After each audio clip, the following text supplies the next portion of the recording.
Okay, so for question 2, we are considering VPI, or the value of perfect information. And in this case, we are considering ourselves as a contestant, and we want to basically choose a door out of a certain number of enclosed doors. And behind one of those doors, we can get a car, while behind the other n-1 doors, each of them have a goat.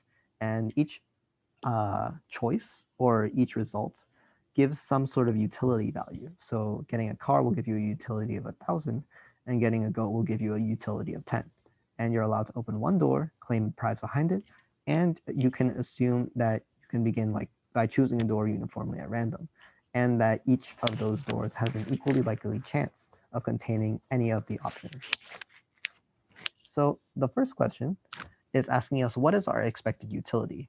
And the way you want to think about expected utility is just the same as a standard expected value. And what you basically do is you would consider the probability of each of these results occurring, and then you would be multiplying by the utility that you get for obtaining that result. So in this case, this would be like saying, what is the probability of getting the car times the utility of the car plus the probability of getting a goat times the utility of getting a goat. And so in this case, we know that for n-closed doors and having only one car, the probability of getting a car is 1 over n. The utility, as stated in the problem, is 1,000. And then behind each of the n-1 other doors, we know we can get a goat. So the probability of getting a goat is n-1 over n. And then the utility for getting a goat is going to be 10. And so just like simplifying this out, this comes out to 10 plus 990 over n. So yeah, let me just write that up here. And yeah, so this would be our expected utility in just the standard scenario.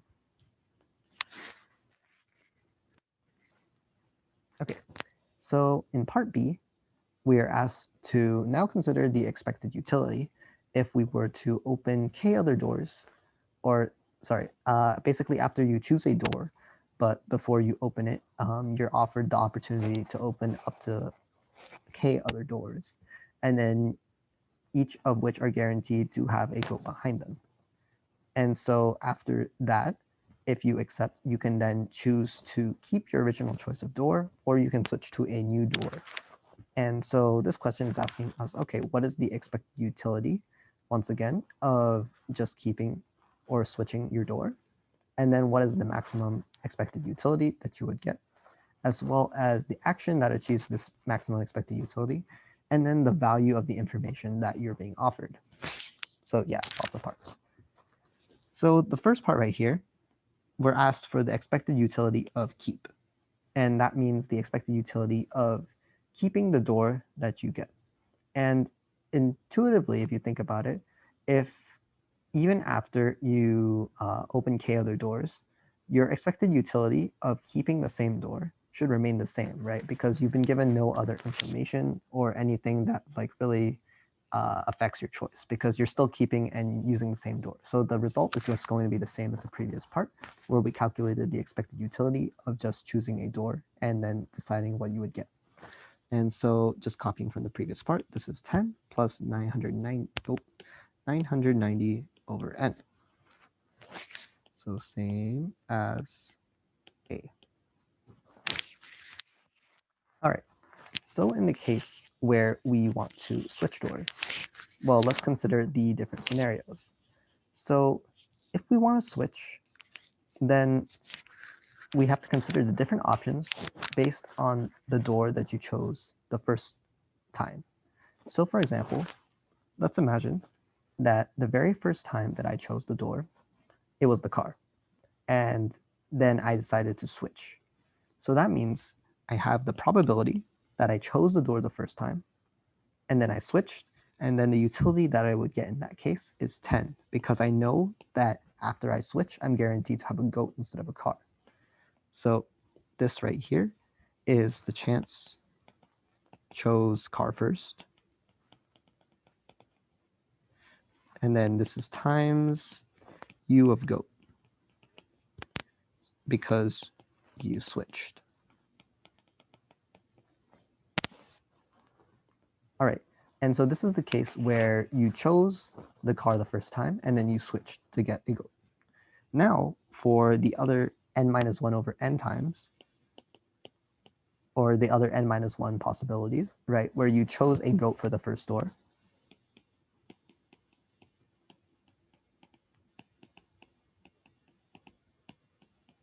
Now that you switched, right, you know that you have some utility that you get for potentially swapping. So this right here is the utility for swapping. And now we need to figure out what that utility is. Well, we can consider this u of s of swap. We can consider the different options right now. So now that we've opened k doors, and we know that we have eliminated the very first door that we chose, that means that we have a total of n minus k minus 1 remaining doors that we can choose from. So from that, we know that our utility of swapping, in the case that we choose a car from those remaining n minus k minus 1 doors, we have that a probability of 1 over n minus k minus 1, which is the number of remaining doors, times the utility of getting the car, which is 1,000. And then for the expected utility, once again, we would take the other n minus k minus 2 doors, which will have goats, so that's n minus k minus 2 over the same n minus k minus 1, and then multiply by the utility of getting a goat. And so this would go in here. And then that would be your answer. And simplifying this out, you would get something along the lines of 10 plus 990 times n minus 1 over n times n minus k minus 1. And you can just like simplify that out yourself and then see that like things eliminate to get this. All right, and now the question is asking which action then maximizes our, which action achieves our maximum expected utility. And we would just need to compare each of these two expected utilities and then decide which action led to the higher value. And note that k is going to be some positive integer, right? Because we're offering to open k other doors, it doesn't make sense to open negative doors. So what that means is that n minus 1 is always going to be greater than n minus k minus 1 because k is a positive integer. And so therefore, this switch value, right, this fraction right here, is always going to make the expected utility of switch larger than the expected utility of keep. Therefore, the action that achieves maximum expected utility is switch. All right, and lastly, we want to figure out what is the value of the information that Monty is offering you. Well, in the case of VPI, what we're looking for in this case is just going to be the maximum utility that we get for having our info, and then subtracting away the maximum expected utility of not knowing anything. And in this case, this right here corresponds to our answer in part B, where we got our maximum expected utility as the expected utility of switching, which is right here. And then we would subtract away our value in part A, where part A corresponds to the original expected utility for just doing it normally and then not knowing any additional information. And so what we would actually get in this case, so I'll just put this right here, is we have 10 plus 990 times n minus 1 over n times n minus k minus 1 minus 10 plus 990 over n.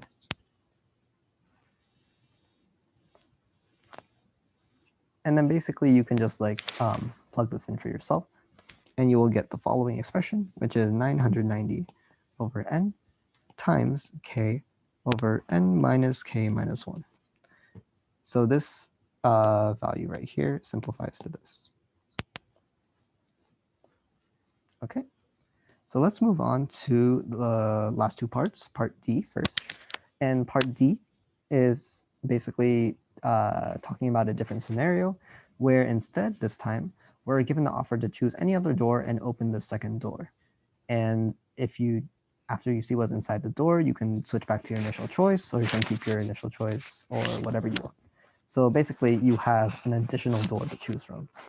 And so if you think about the probability of this, all this offer is really saying is that you're now allowed to choose 2 doors instead of 1 door. And this means that the chance that either of those 2 has the car would then be just 2 over n, right? Because you can open 2 doors and each of those has a probability of 1 over n. So you can just take the sum. And so in this case, either of 2 doors has car is just 2 over n. And now I can calculate the same expected utility of this offer using the same methods that we've done previously, where I take the utility of getting a car or getting a goat and then multiply that by the probability of each of those occurring. And in this case, for getting a car, I now have a 2 over n probability times the utility of a car plus now n minus 2 over n probability times the utility of a goat. And this comes from the fact that now that I'm opening 2 doors for getting a car, and the other side, n minus 2 over n, comes from the fact that now n minus 2 could potentially just be goats. Because notice that even if either of these contains a goat, and because since only one door contains the car, and even though the other door contains a goat, since you're allowed to choose between either door, the probability is still going to be 2 over n. And so now, simplifying this equation, we eventually get 2000 plus 10n minus 20 over n, which is just equal to 10 plus 1980 over n, which is our EU of our info. Or here, even better, I'll put expected utility where D is equal to 2. And so D is going to be doors.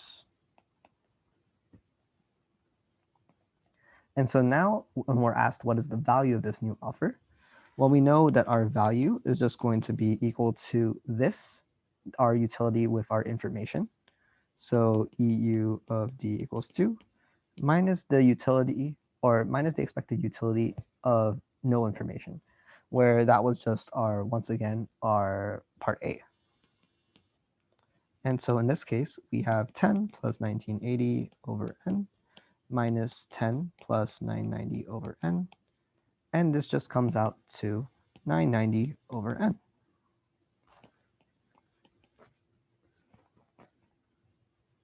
All right. And for the very last part right here, we're getting a more generalized offer where instead we're allowed to pay D cubed dollars to open D doors.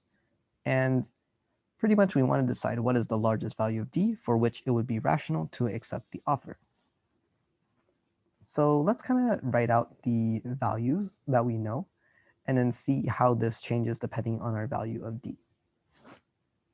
Well, in the previous part, we know that 2 doors corresponded to, or sorry, opening 1 extra door from the previous part corresponded to a value of 990 over n.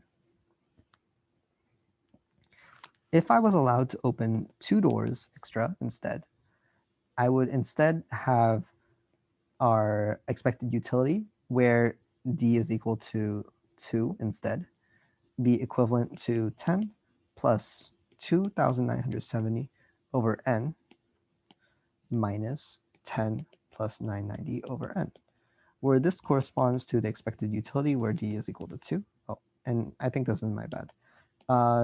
I'm going to set this to be equal to 1 because this is going to be the number of additional doors that I'm going to be opening. And since we always open 1 door, D is the number of additional doors that you open. So in this case, if D is equal to 2, I actually have this expression instead, where this comes from the fact that we now have 3 over n for the probability of that gets multiplied with the utility of the car. And then we have n minus 3 over n that gets multiplied with the utility of getting a goat. And then doing the arithmetic here, you would get 10 plus 2970 over n as our expected utility. And then we once again subtract away the expected utility when we have no information. And then right here, this comes out to 1980 over n. And so therefore, if you notice the pattern, essentially what comes down is just that the value is always going to be equal to d times 990 over n. And so therefore, if I want to figure out for what value of d does this make the most sense, I now can just set this equal to d cubed. And so we have d times 990 over n is equal to d cubed, and then we can solve for d, which is just going to be d is equal to square root of 990 over n. And that's our answer. All right. And that's the end of the worksheet. Thanks you so much for watching, and I hope it was helpful. See y'all next week.